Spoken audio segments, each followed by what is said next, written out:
मैं reporter Anil दुतावले, बीआरजे TV. हम अभी महाराष्ट्र के सांगली जिला वाटेगांव, जो साहित्य रत्न लोकशायर अण्णाभाऊ साठे और फकीरा की जन्मभूमि गांव में आए हैं।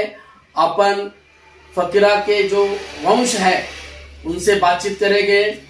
माँ जी, आप बता सकते हो आपका नाम क्या है? माझं नाव इंदुबाई सुहास साठे। आप फकीरा के कौन हो? मी फकीराची नातसून आहे।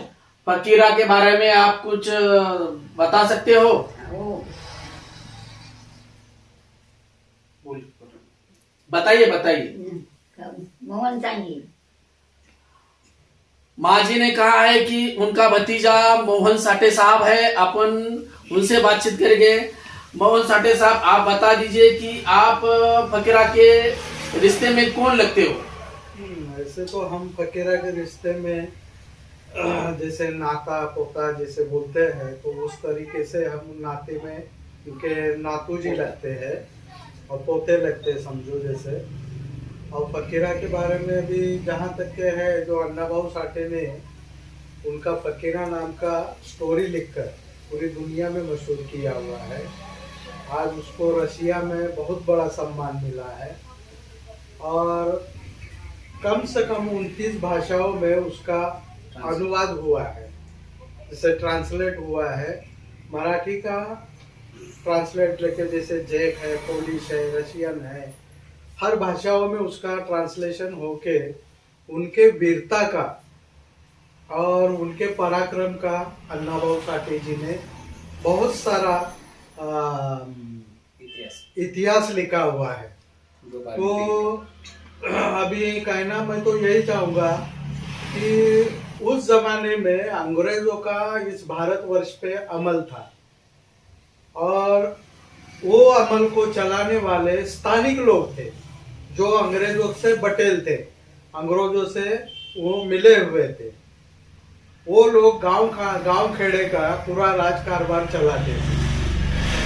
उन गांव कारभार में उन लोग अपने खेड़े गांव के लोगों को, बहुत सारे ग्रामीण लोगों को, जो दलित थे, जो पिछड़े वर्ग के लोग थे, उनको तकलीफ देते थे। हर तरह की उनको परेशानियां थी, उनका जीना भी हराम था। तो वो जमाने में इस फकीरा नाम का एक वीर इस वाटेगांव की भूमि में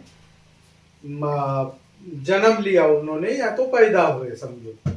और उन्होंने इन अंग्रेजों का जो पहले कानून था, वो कानून के खिलाफ बगावत की और बगावत करके अंग्रेजों के खिलाफ ये वीर पुरुष लड़ा हुआ है।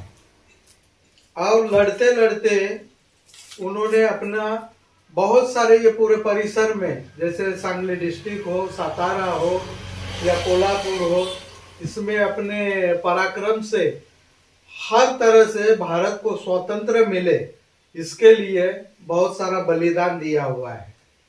और ये करते करते आज उनकी समाधि यहाँ पर पड़ी हुई है। वो जैसे वो दुर्लक्षित है, वहाँ पे से गंदे नाले का, जैसे गंदे पानी का नाला बह रहा है। उनके उत्सव में महाराष्ट्र से हर तरह से लोग आते हैं, लेकिन उनका वो स्थान उचित नहीं है। उस स्थान पे जैसे हम बोलते हैं ना, अट्रैक्टिव होना चाहिए कोई महापुरुष का था, तो वैसे उनका वो स्थान अट्रैक्टिव नहीं है। लोग आते हैं तो देखते हैं, लोग आ रहे कहते हैं और अपना मुंह मोड़ के चले जाते हैं, कि कहते हैं कि ये हमारा शासन क्या कर रहा है, यहाँ का स्थानिक लेवल का ग्राम पंचायत क्या कर रहा है, वो तो कोई डेवलपमेंट नहीं है। इतने बड़े अंग्रेजों से ये जो लड़ने वाला ये वीर पुरुष था, उसका कुछ भी नहीं है। तो यहाँ पर होना चाहिए। तो मैं महाराष्ट्र शासन के गवर्नमेंट को विनती करूँगा, उनसे रिक्वेस्ट करूँगा कि भाई, एक महापुरुष थे, इन महापुरुषों का इधर पे ऊंचे स्थल बनना चाहिए, डेवलप होना चाहिए। बाहर बाहर से जो लोग आते हैं उनके ऊपर रिसर्च करते हैं, तो रिसर्च करने के बाद में वो जो पड़ी हुई जो उनकी जो समाधि है, उसकी अवस्था बेकार है। तो अच्छी तरह से उसके ऊपर ख्याल करके उसको उचित न्याय देना चाहिए। महाराष्ट्र गवर्नमेंट हो, चाहे स्टेट गवर्नमेंट हो, चाहे ग्राम पंचायत हो।